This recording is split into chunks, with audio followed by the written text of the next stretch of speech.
7장. 솔로몬이 기도를 마치자 하늘에서 번갯불이 일어 번제물과 제물 위에 내리쳤고 하나님의 영광이 성전에 가득 찼다.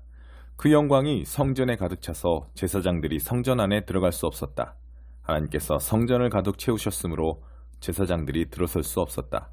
하늘에서 불이 내리고 하나님의 영광이 성전에 가득한 것을 보고 온 이스라엘이 무릎 꿇고 엎드려 예배하며 하나님께 감사를 드렸다.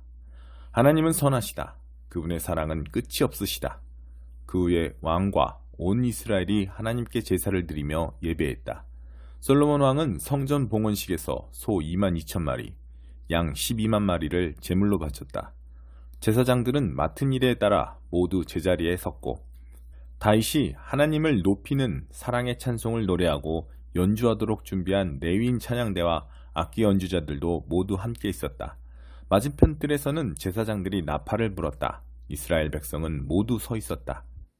솔로몬은 하나님의 성전 앞 뜰 한가운데를 거룩한 장소로 구별하고 거기서 번제물과 곡식제물, 화목제물의 지방을 바쳤다. 청동제단은 너무 작아서 이 모든 제물을 다 바칠 수 없었기 때문이다. 이렇게 솔로몬은 큰 가을 절기인 초막절을 지켰다. 북동쪽 끝 하맛 입구에서부터 남서쪽 끝 이집트 시내에 이르는 지역에 사는 백성이 7일 동안 모여 큰 회중을 이루었다. 그들은 7일을 계획하여 축제를 시작했다가 7일을 더 늘렸는데 한 주는 제단 봉헌을 위해, 다음 한 주는 절기를 지키기 위해서였다. 축제는 꼬박 2주 동안 계속되었다. 일곱째 달 23일에 솔로몬은 회중을 돌려보냈다. 그들은 하나님께서 다윗과 솔로몬과 그분의 백성 이스라엘에게 베푸신 모든 선한 일을 기뻐하며 돌아갔다. 솔로몬은 하나님의 성전과 왕궁을 건축하는 일, 곧 그가 마음먹었던 모든 일을 마쳤다. 모든 것이 성공적으로 끝났고 만족스러웠다. 밤에 하나님께서 솔로몬에게 나타나 말씀하셨다. 내가 내 기도를 듣고 이곳을 제사드리는 성전이요 예배하는 집으로 택했다. 내가 하늘에서 비를 내리지 않거나 메뚜기 떼를 동원해 작물을 먹어치우게 하거나 전염병을 보낼 때 하나님의 백성이라 불리는 내 백성이 스스로를 낮추고 기도하며 내 임재를 구하고 악한 삶을 버리면 내가 항상 너의 곁에서 있을 것이다. 내가 하늘에서 듣고 그들의 죄를 용서하며 그들의 땅을 회복시켜 줄 것이다. 이제부터 나는 이곳에서 드리는 기도에 밤낮 귀를 기울일 것이다. 나는 내가 지은 이 성전을 택하여 거룩하게 했다. 이제 내 이름이 그 위에 영원히 새겨졌으니 내 눈이 그 위에, 내 마음이 그 안에 언제나 머물 것이다. 내가 내 아버지 다윗처럼 순전한 마음으로 내 앞에서 행하고 내가 정해준 삶을 따라 살며 내 가르침과 판단에 주의하여 순종하면 이스라엘을 다스리는 너의 왕권이 든든한 기초 위에 서게 될 것이다. 내 아버지 다윗에게 언약으로 보증했던 것처럼 내게도 이것을 보증하겠다. 이스라엘의 왕위에서 내 자손이 항상 끊이지 않을 것이다. 그러나 너와 내 자손이 내게 반역하고 내 가르침과 판단을 무시하며 이방 신들과 어울리면서 그것들을 섬기고 예배하면 그때에는 이 보증이 무효가 될 것이다. 나는 이스라엘을 멸하고 내 이름을 높이도록 거룩하게 구별한 이 성전에서 등을 돌릴 것이다. 그러면 이스라엘은 세상 민족들 사이에서 흉한 농담거리가 되고 말 것이다. 지금은 이렇게 훌륭한 이 성전도 비웃음거리가 되고 말 것이다. 지나가는 사람들이 고개를 저으며 이게 어찌된 일인가? 어쩌다가 이렇게 망해버렸는가? 하고 물을 것이다. 그러면 그들은 이런 답을 듣게 될 것이다. 한때 여기 살던 민족은 그들의 하나님, 곧 그들 조상을 이집트에서 구해낸 하나님께 반역했다. 그들은 이방 신들과 어울리며 그것들을 예배하고 섬겼다. 그래서 하나님께서 이렇게 폐허로 만들어버리신 것이다. 8장. 솔로몬은 20년 만에 놀랄만한 업적을 이루었다. 그가 한 일은 이러하다. 하나님의 성전과 자신의 왕궁을 지었다. 히람에게서 얻은 성읍들을 재건하고 그곳에 이스라엘 백성을 이주시켰다. 하맛소바로 진군하여 그곳을 점령했다.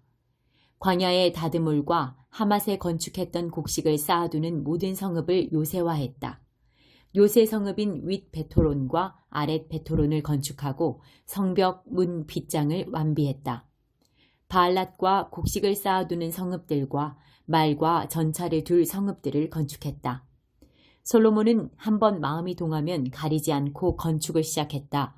예루살렘이든 레바논이든 자기 마음에 드는 곳이면 어디에나 대대적인 건축 공사를 벌였다. 솔로몬은 그 땅 원주민, 이스라엘 자손이 아닌 헷사람, 아모리 사람, 브리스 사람, 히위 사람, 여부스 사람 가운데서 살아남은 무리, 곧 거룩한 전쟁에서 살아남은 자들을 강제 노역 부대로 편성했는데 이 정책은 오늘까지 시행되고 있다. 그러나 이스라엘 사람은 그런 대우를 받지 않았다. 그들은 솔로몬의 군대와 행정부에서 정부 지도자 전차와 전차병 지휘관으로 일했다. 또한 그들은 솔로몬의 건축 공사를 책임지는 관리가 되었는데 모두 250명이 노역자들을 감독했다. 솔로몬은 바로의 딸을 다윗성에서 데려와 특별히 그녀를 위해 지은 집에서 살게 했다. 그는 말했다. 하나님의 궤가 있는 곳은 거룩하니 내 아내를 이스라엘 왕 다윗의 집에서 살게 할 수 없다.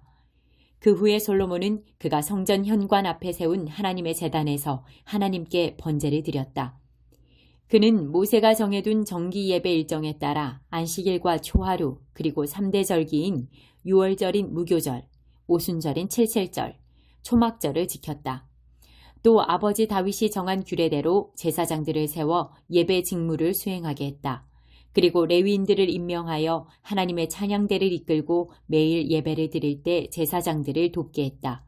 그는 또 문지기들을 임명하여 각 문을 지키게 했다.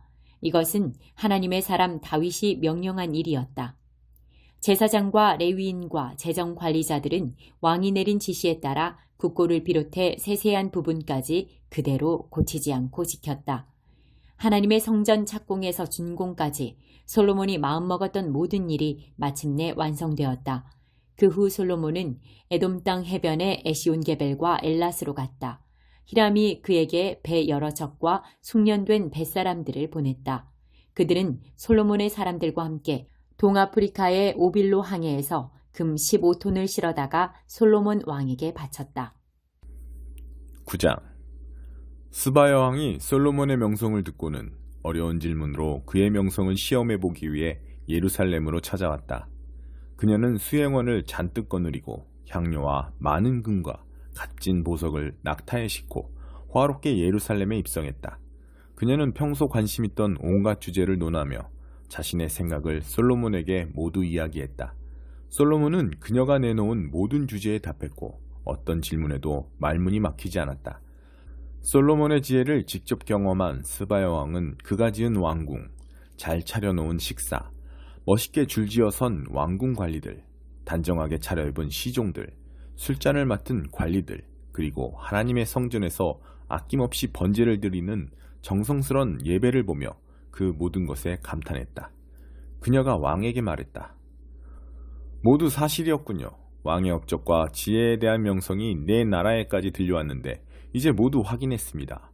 내가 직접 보지 않았으면 믿지 못했을 것입니다.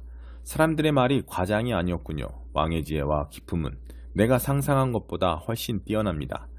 왕 밑에서 일하는 사람들은 날마다 왕 곁에서 지혜로운 말을 직접 들으니 얼마나 복됩니까? 당신을 총애하셔서 왕으로 삼으신 당신의 하나님을 찬양합니다. 그분이 당신을 왕으로 삼아 공의로 질서를 유지하게 하시고 소중한 백성을 보살피게 하신 것은 이스라엘을 향한 그분의 사랑에서 비롯된 것임이 분명합니다. 그런 다음 그녀는 4.5톤가량의 금과 수많은 향료와 값비싼 보석을 왕에게 주었다. 스바 여왕이 솔로몬 왕을 위하여 향료를 가져온 이후로 그처럼 많은 향료가 배로 들어온 일은 다시 없었다. 히람의 배들은 오빌에서 금을 수입해 오면서 향기로운 백단목과 값비싼 보석도 함께 가져왔다. 왕은 백단목으로 하나님의 성전과 왕궁에 드릴 세련된 기구를 제작하고 음악인들을 위해 하프와 수금을 만들었다. 그만한 백단목을 들여온 경우는 이후로 없었다. 솔로몬 왕은 스바 여왕이 원하는 것을 모두 주었다. 구하는 것은 무엇이든 다 주었다. 가져온 것보다 더 많이 가져가게 된 그녀는 흡족해하며 신하들을 이끌고 자기 나라로 돌아갔다. 솔로몬은 매년 금 25톤을 받았다. 이것은 상인과 무역업자들과의 무역에서 나오는 세금과 수익 외의 수입이었다. 아라비아의 모든 왕과 크고 작은 지방 장관들도 솔로몬에게 은과 금을 바쳤다. 솔로몬 왕은 얇게 두들겨 편 금으로 사람 키만한 방패 200개, 방패 하나에 금 6.8kg씩 들어갔다. 방패 200개와 그 절반 크기의 작은 방패 300개를 만들었다. 그는 그 방패들을 레바논 숲 궁전에 두었다. 왕은 상으로 큰 보좌를 만들고 겉에 금을 입혔다. 보좌 아래에는 6개의 층계가 있고 층계와 연결된 보좌의 받침대는 금으로 만들었다. 양쪽 팔걸이 옆으로 사자상을 두었는데 6층계의 양쪽 끝에도 각각 사자상이 하나씩 서 있었다. 주변 어느 나라에도 그와 같은 보좌는 없었다. 솔로몬 왕의 잔과 컵은 금으로 만들었고 레바논 숲 궁전의 식기도 모두 순금으로 만들었다. 은으로 만든 것은 하나도 없었다. 솔로몬 시대의 은은 흔하고 값싼 것이었다. 왕의 배들은 히람의 뱃사람들을 태우고 3년에 한 번씩 다시스를 오가며 금과 은, 상아, 원숭이, 공작을 싣고 돌아왔다.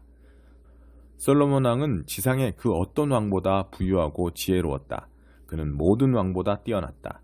온 세상 왕들이 하나님께서 솔로몬에게 주신 지혜를 얻으려고 찾아왔다.